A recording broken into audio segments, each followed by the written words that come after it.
Most people think being selective is rude, cold, arrogant, but here's the uncomfortable truth. The most respected women are never the most available ones. Access is power. And by the end of this video, you'll know exactly where you've been leaking access and why people started treating you casually without even realizing it. Because being selective isn't rejection, it's discernment. And those two live in completely different worlds. Let's talk about it properly. If you're new here, welcome to Intemporelle. I'm Clara, and this space is about psychology, elegance, discipline, faith, and rebuilding your life with intention, not chaos, just so you know. The Intemporelle Substack is free, and you get a clean PDF planner when you subscribe. I'll leave it linked if you want a place to organize your glow up without the mental clutter. Okay, now let's get into something that quietly decides how people treat you.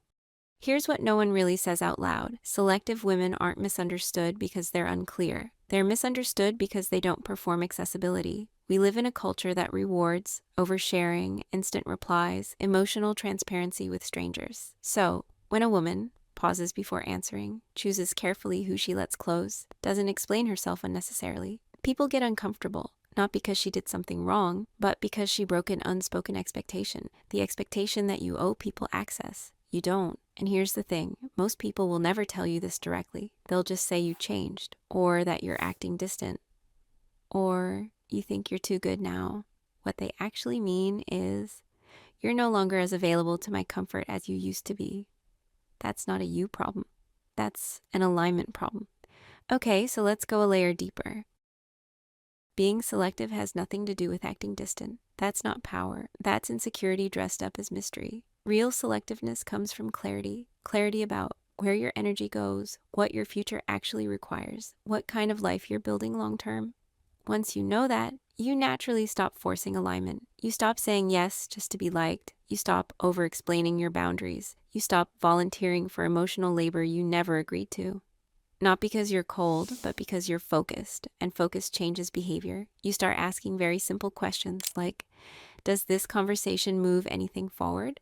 Does this person respect my time or just use it? Does this version of me belong in the future I keep saying I want? And once those questions are alive in you, you can't unask them. By the way, this is literally what we unpack on one of the days inside the Reset Blueprint. That moment where your energy and your standards stop matching, and how to actually close that gap without being dramatic about it. But we'll get there. For now, just notice, when you raise your internal standard, your behavior will naturally tighten around it. Now, let's bring in a little psychology, because this is where it gets interesting. The human brain assigns value based on two things: scarcity, consistency. This is basic psychology. When something is always available, always responsive, always explaining itself, the brain quietly labels it as low priority. It doesn't mean it's bad. It means it's predictable. And predictability kills intrigue, respect, and often attraction. That's why the most powerful presence in a room is rarely the loudest one. It's the person who doesn't rush to fill every silence, doesn't overshare to be relatable, doesn't apologize for existing. Here's a sentence I want you to really sit with. Explaining too much is a form of self-distrust. Once you trust yourself, you don't need to convince. You don't need to write a whole essay every time you say no. Your no is already calibrated to your values. There's a reason why some people never have to explain their standards. Think about Miranda Priestly. And no, not in the caricature way people usually talk about her. Not just the memes, not just the that's all. Look deeper. Miranda is powerful not because she's loud, and not even because she intimidates. She's powerful because access to her is limited. She doesn't rush conversations. She doesn't over-explain decisions. She doesn't soften her standards to be liked. And if you pay attention, you'll notice something interesting. She rarely says no aggressively. She simply doesn't engage. That's the detail most people miss. Her selectiveness creates authority. People adjust themselves before they even speak to her. They anticipate her standards. They self-correct. That's real power. And of course, she's fictional. But if you study women who hold long-term authority in real life, in business, culture, leadership, you'll see the same pattern. They are not emotionally available to everyone. They are not endlessly accessible. They don't explain themselves into exhaustion. They let silence do part of the work.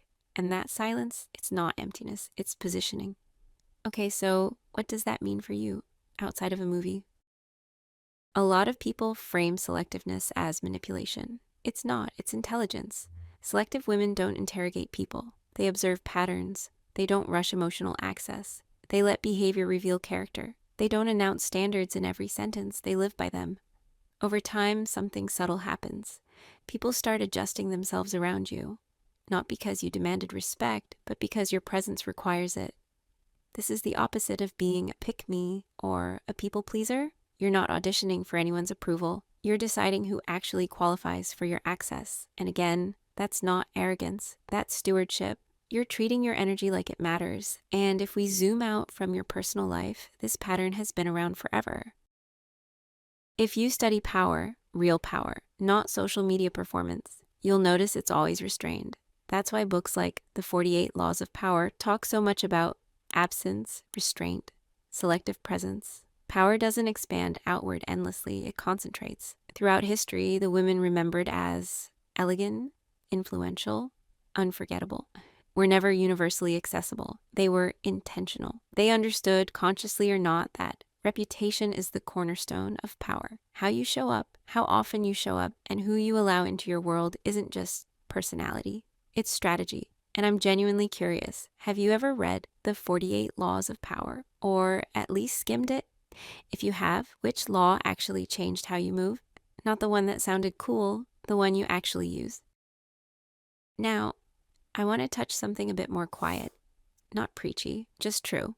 God is selective. Growth always involves pruning, removing what no longer aligns so something stronger can form. So if you're in a season where your circle is smaller, your tolerance is lower, your standards feel sharper, that's not necessarily you becoming cold.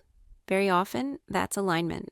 And alignment usually looks lonely before it looks peaceful. It's that weird in-between where old environments feel too small, new environments aren't fully formed yet.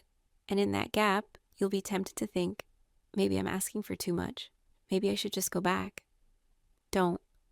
Sometimes God raises your standards before he gives you the structure to hold them. And that in-between is exactly where selectiveness starts to feel heavy. But it's also where it becomes holy. And of course, there's a cost. Let's not romanticize this. Being selective will cost you popularity, constant validation, easy approval. Some people will say, you've changed. You have. You've changed direction. And direction always filters people out. You'll notice some friendships were built on your availability, some relationships were built on your lack of boundaries, some dynamics only worked when you were tired enough not to question them. When that version of you dies, those dynamics die with her. But what you gain is non-negotiable. Clarity, calm, momentum, because nothing drains your life faster than misaligned commitments. This is something I go deep into on one of the days inside the reset. That exact moment where your life still reflects your old standards, while your mind is already somewhere else, and how to clean that gap without burning everything down just to feel something. We'll talk about that more in a second, but let's be really honest for a second. Okay, this is the part that usually hits a little later, because once you start seeing life through this lens, once your standards go up, once your taste sharpens, chaos stops being neutral. It starts feeling loud, distracting, almost disrespectful to your own potential. And that's where most people get stuck. Not because they lack inspiration, but because they have no structure to hold their new standards. That's why the reset blueprint exists. Not as motivation, not as a performance, just a clean 21-day reset, where your routines, priorities, and energy finally align with the woman you're becoming. Short daily chapters so you don't get overwhelmed. Real, high-value insights so you stop repeating the same emotional loops. Practical steps you can actually do in real life, not just pin on Pinterest. And the Notion Reset Planner is included. So your habits, goals, meals, workouts, glow rituals, your entire reset lives in one place instead of 10 different apps and random notes. If you're at that point where you don't want more ideas, you want your life to actually feel intentional, you'll get it. It's there, linked below. Here's the final truth. Selective women aren't lucky. They're not untouchable. They're intentional. They choose when to speak, when to stay silent, when to engage, when to walk away. They don't run on drama. They run on direction. And because of that, they're rarely behind. Not because they rush, but because they don't waste energy. Selectiveness is not about thinking you're better. It's about finally treating your life like it matters. So I want you to think about this quietly for a second. Where in your life do you need to be more selective right now? With people, with your time, with your digital input, with your own thoughts and self-talk? You don't need to answer out loud if you don't want to. But if something came to your mind immediately, that's probably your starting point. Elegance isn't excess. power isn't noise, and clarity changes everything. If this way of thinking feels like home, make sure you're subscribed. We go deeper here. I'll see you in the next one.